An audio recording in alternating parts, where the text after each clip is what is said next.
तो कैसे आप सभी लोग एक बार फिर से परिवर्तन जिस क्लासेस में आप सभी का स्वागत है। जैसे आप स्क्रीन पे देख रहे हो कि आज 29 अप्रैल, तो आज हम 29 अप्रैल के महत्वपूर्ण करंट अफेयर्स आपके सामने लेकर आए हैं जो आपके प्रतियोगिता परीक्षाओं के लिए काफ़ी महत्वपूर्ण रूप से उपयोगी होंगे। इसी तरह हम लगातार आपके सामने लाते रहेंगे, तो हमारे चैनल को लाइक कीजिए, शेयर कीजिए, सब्सक्राइब कीजिए ताकि आप सभी तक हमारी जो भी नोटिफिकेशन हो आप तक बिना रुकावट के पहुँच सके। चलिए आज का वीडियो शुरू करते हैं।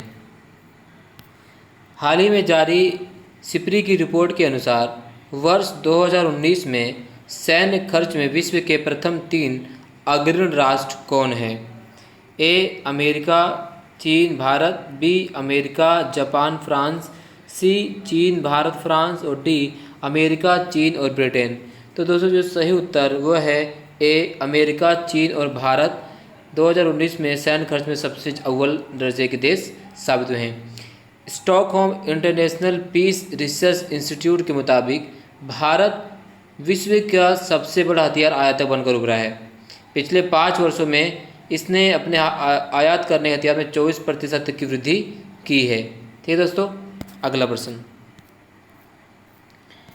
चर्चा में रहे Stockholm International Peace Research Institute SIPRI की स्थापना कब हुई थी? वर्ष 1988, बी 1966, सी 1999, डी 1965। तो दोस्तों जो सही उत्तर वो है बी 1966 में सिप्री की स्थापना हुई थी। और इसका जो मुख्यालय है दोस्तों स्वीडन की राजधानी में है। इसका मुख्यालय कहाँ है? स्वीडन। जी हाँ, स्वीडन की राजधानी स्टॉकहोम में इसका मुख्यालय है और इसे विश्व के सर्वाधिक सम्मानित थिंक टैंकों की सूची में शामिल किया जाता है। और दोस्तों अगर हम बात करें कि जो भारत अपना सबसे ज़्यादा किस पर निर्भर करता है हथियारों के आयात पर, तो रूस और इजराइल पर सबसे ज़्यादा निर्भर करता है भारत। और भारत के बाद हथियार आयात करने वाले देशों में सूची में सऊदी अरब, मिस्र, संयुक्त अरब अमीरात आदि देश शामिल हैं। ठीक है, अगला प्रश्न दोस्तों। कौन सा देश अपने दावों के समर्थन में विवादित 11 डैश लाइन का प्रयोग करता है? जापान, चीन, अमेरिका, भारत। तो जो सही उत्तर वो दोस्तों चीन। हाल ही में चीन लगातार इससे विवादित भरे समस्याएं सामना कर रहा है। जब एक ओर विश्व जो है कोविड-19 से लड़ रहा है, वहीं दूसरी ओर चीन दक्षिणी चीन सागर ठीक है में अपने संबंधों को खराब कर रहा है। एक और पूरा विश्व जहां कोविड-19 से उत्पन्न चुनौतियों से निपटने में संघर्षरत है, वहीं दूसरी ओर चीन दक्षिणी चीन सागर में सैन्य गतिविधियों को संचालित कर इस क्षेत्र में संबंधित देशों के समक्ष दोहरी चुनौती पेश कर रहा है। अगर हम बात करें कि ये 11 डैश लाइन का जो विवाद कब से शुरू हुआ दोस्तों, तो ये विवाद बहुत पुराना है। ये विवाद 1947 में मूल रूप से चीनी गणराज्य की कोमितिंग सरकार ने 11 डैश लाइन के माध्यम से दक्षिण चीन सागर में अपने दावों को प्रस्तुत किया था। तभी से विवाद लगातार चला आ रहा है। अगला प्रश्न दोस्तों, किस अनुसूची के तहत राज्यपाल बोडोलैंड क्षेत्रीय परिषद का प्रशासन करता है एवं इस परिषद में कितने जिले शामिल हैं? तो 7वीं अनुसूची 6 जिले, 6ठी अनुसूची 4 जिले, 8वीं अनुसूची 4 जिले और डी कोई नहीं। तो जो इसका जो सही उत्तर दोस्तों वह है 6ठी अनुसूची। 6ठी अनुसूची में ही राज्यपाल को अधिकार दे रखा कि वो बोडोलैंड के क्षेत्रीय प्रशासन पर अपना प्रशासन कर सकता है। तो अगर हम बोडोलैंड की बात करें दोस्तों, तो बोडोलैंड जो है भारत के असम राज्य का हिस्सा है। जी हाँ, बोडोलैंड जो है असम राज्य का एक स्वायत्त क्षेत्र है और इसके अंतर्गत 4 जिले आते हैं। अगर हम 4 जिलों के नाम बताएं दोस्तों, तो उसमें है, हम बता देते हैं कौन कौन से जिला है। एक है कोकरझर, जी हाँ कोकरझार, ठीक है। दूसरा है बक्सा, ठीक है बक्सा। तीसरा है चिरांग और चौथा है उदलगुंडी। तो ये 4 जिले हैं जो बोडोलैंड के क्षेत्रीय परिषद में शामिल होते हैं और ये 4 जिलों ब्रह्मपुत्र नदी के किनारे के बसे हुए हैं। इस क्षेत्र में बर जनजाति का बाहुल्य है और फरवरी जाना दोस्तों किस बर जनजाति का बर जी हाँ दोस्तों बर जनजाति का बाहुल्य है। ठीक है, तो बर जाति बाहुल्य है। तो इस क्षेत्र में जो है इसे फरवरी 2003 में इसे स्वायत्त क्षेत्र घोषित किया गया था। ठीक है, अगला प्रश्न देखते हैं दोस्तों। विश्व के सर्वश्रेष्ठ संस्थानों द्वारा परिचालित द क्लास सेंट्रल के सर्वश्रेष्ठ 30 निःशुल्क ऑनलाइन पाठ्यक्रमों की सूची में भारत के कितने पाठ्यक्रम शामिल हैं? ए 6 पाठ्यक्रम, बी 7 पाठ्यक्रम, डी 5 पाठ्यक्रम, ठीक है, और 4 पाठ्यक्रम। तो इसका जो सही उत्तर दोस्तों वह है ए 6 पाठ्यक्रम। और ये जो पाठ्यक्रम शामिल किए गए दोस्तों वह जो स्वयं पोर्टल है हमारा, उसी पोर्टल के माध्यम से शामिल किए गए। स्वयं पोर्टल जो भारत सरकार द्वारा स्थापना, मानव संसाधन विकास मंत्रालय द्वारा इसकी स्थापना की गई थी। अगला प्रश्न दोस्तों, चर्चा में रहे स्वामित्व योजना और ई ग्राम योजनाओं को क्रमशः किस लिए लागू किया गया है? ए ग्रामीण आवासीय भूमि का मानचित्रण और PRI में ई गवर्नेंस हेतु, बी शहरी आवासीय भूमि का मानचित्रण और PRI में ई गवर्नेंस हेतु, डी सी ए और बी दोनों, डी इनमें से कोई नहीं। तो जो इसका तो सही उत्तर वो है ए ग्रामीण आवासीय भूमि का मानचित्रण और PRI में गवर्नेंस हेतु।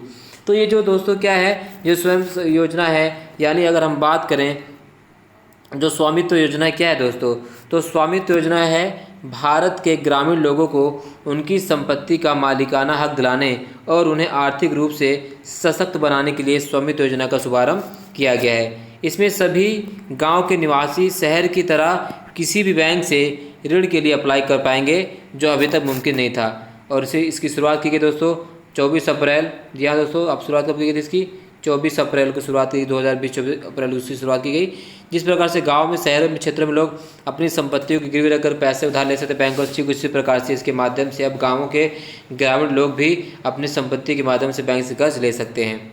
चलिए अगला प्रश्न, चर्चा में रहे अटल ज्योति योजना किस लिए लागू की गई थी? ए संसदीय क्षेत्रों में LED के साथ सोलर स्ट्रीट लाइटों को लगाना, बी ग्रामीण क्षेत्रों में लाइट लगाना, सी संस्कृत क्षेत्रों के बाहर इलाकों में लाइटों की व्यवस्था करने के लिए, डी कोई नहीं। तो जो दोस्तों सही उत्तर वो है ए। तो ए संसदीय क्षेत्रों में LED के साथ सोलर स्ट्रीट लाइटें लगाने के लिए अटल ज्योति ग्राम योजना की शुरुआत की गई थी। तो अगर हम अटल ज्योति योजना की बात करें दोस्तों, तो इसके तहत यूपी, बिहार जैसे अन्य राज्यों, कई राज्यों में 3,40,000 सोलर स्ट्रीट लाइट लगाई जाएंगी। और इसमें जो सहायता राशि है दोस्तों, इसमें केंद्र जो है 75% देगी और इसमें 25% जो है वो सहायता जाएगी संसदीय निधि से, जो MLS फंड होता है उससे इसे सहायता पहुंचाई जाएगी। ठीक है, चलिए अगला, चर्चा में रहे विटामिन सी और विटामिन डी का रासायनिक नाम क्या है? A vitamin C ascorbic, D vitamin D calciferol, B है विटामिन जो है एमिनो और विटामिन डी जो है वोलिसिमन, सी जो है दोस्तों vitamin C calcium, vitamin D dioxide और डी उपयुक्त में से कोई नहीं। तो जो सही उत्तर है दोस्तों वो है ए सी। विटामिन सी का जो वैज्ञानिक नाम है वह एस्कॉर्बिक अम्ल है और विटामिन डी का वैज्ञानिक नाम जो है दोस्तों वो है कैल्सीफेरॉल। ठीक है, ये इज द राइट आंसर है, ये है। अगला, प्रतिरोधकता बढ़ाने हेतु प्रस्तावित पेय पदार्थ आयुष कुदिनर आयुष जोशांदा में किन गुणकारी तत्वों का प्रयोग किया जाएगा? ए तुलसी, बी काली मिर्च का पाउडर, सी अदरक का चूर्ण, डी काली मिर्च और ई उपयुक्त में से सभी। तो दोस्तों इसका जो है उत्तर वो है ई उपयुक्त में सभी का प्रयोग किया जाएगा, क्योंकि अभी आयुष मंत्रालय द्वारा बहुत सी चीज़ें बताई जा रही हैं जिससे हमें इम्यून सिस्टम को बढ़ाया जा सकता है। तो इस सब काढ़े जोशांदे का प्रयोग किया जाएगा इम्यून सिस्टम को बढ़ाने के लिए। तो ई उपयुक्त में सभी सही हैं। आज का आखिरी प्रश्न दोस्तों, हाल ही में चर्चा में रहे लेफ्टिनेंट श्री कृष्ण चंद्र वेलिंकर कौन थे? ए ब्रिटेन की ओर से प्रथम विश्व युद्ध में हिस्सा लेने वाले भारतीय लड़ाकू विमान पायलट, बी अमेरिका की ओर से प्रथम विश्व युद्ध में हिस्सा लेने वाले भारतीय लड़ाकू विमान पायलट, सी फ्रांस की ओर से प्रथम विश्व युद्ध में हिस्सा लेने वाले भारतीय लड़ाकू विमान पायलट और डी उपयुक्त में से कोई नहीं। तो जो दोस्तों कृष्णचंद्र वेलिंकर थे अमेरिका की ओर से प्रथम विश्व युद्ध में हिस्सा लेने वाले भारतीय लड़ाकू विमान पायलट। तो ए बी इसका जो अमेरिका ने बी तो नहीं है दोस्तों, इसका आंसर ए। तो ब्रिटेन की ओर से प्रथम विश्व युद्ध में हिस्सा लेने वाले भारतीय लड़ाकू विमान पायलट थे। तो अगर आप सभी बताओ कि प्रथम वर्ल्ड वॉर कब शुरू हुआ दोस्तों? प्रथम वर्ल्ड वॉर था 1940 से लेकर 1918 तक। ठीक है, तो इसी वर्ल्ड वॉर के दौरान ब्रिटेन की तरफ से इन्होंने भाग लिया था विश्व युद्ध में। तो आज के क्वेश्चन हमारे समाप्त होते हैं। आप लोगों को क्वेश्चन कैसे लगे? ये सही मानों में आप अगर देखेंगे तो मैंने बहुत ही महत्वपूर्ण प्रश्नों को कराया है और आप देख सकते हैं मैं ऐसे किसी क्वेश्चन को आपके सामने नहीं लाता जो आपके एग्ज़ाम के लिए इसे बिल्कुल भी पॉइंट अच्छा नहीं है। ऐसे फालतू क्वेश्चन बिल्कुल भी नहीं आता मैं। आप लोग मेरे चैनल को सब्सक्राइब लाइक कीजिए और शेयर कीजिए और मुझे प्रोत्साहन दीजिए ताकि मैं और इसी तरह अच्छी वीडियो बना के ला सकूँ आप सभी के लिए। तब तक के लिए जय हिंद, नमस्कार।